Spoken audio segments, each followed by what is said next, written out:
जते गोटा हमरा से जेठ छी सबके गोर लागै छी और जतेक छोट छी सबके हमर स्नेह आशीर्वाद। आ एकटा नचारी सुना रहल छी। उच्चैठ में पूजा भ रहल है महादेव के, समस्त मिथिलावासी ओतऽ पहुँचल छी तऽ हमहूँ गीत के माध्यम से पहुँचब के कोशिश करै छी। तो चलू सुनबै छी ई गीत। बाबा महिमा आहाँ के हम जानि लेने छी, मन में ठानि लेने छी, बिना तकने ने छोड़ब विचार केने छी, बिना तकने ने छोड़ब विचार केने छी।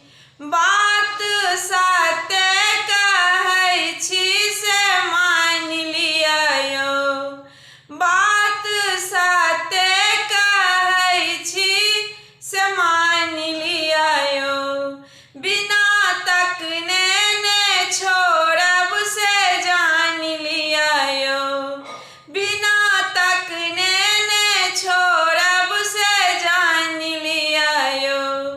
बाबा महिमा आहाँ के हम जानि लेने छी, मन में ठानि लेने छी, बिना तकने ने छोड़ब विचार केने छी, बिना तकने ने छोड़ब विचार केने छी।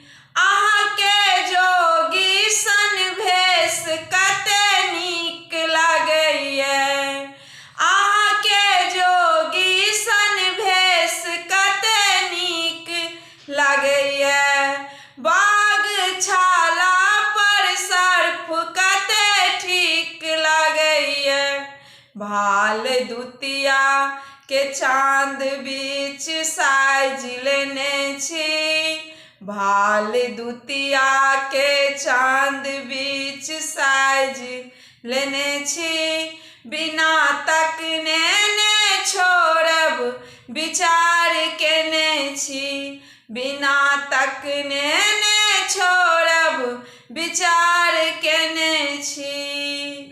कबिल कोकिल सा उगना कतऽ गेलौं यौ, कबिल कोकिल सा उगना कतऽ गेलौं यौ, आहाँ रुसना छी रुस कऽ परा गेलौं यौ, आहाँ रुसना छी रुस कऽ परा गेलौं यौ।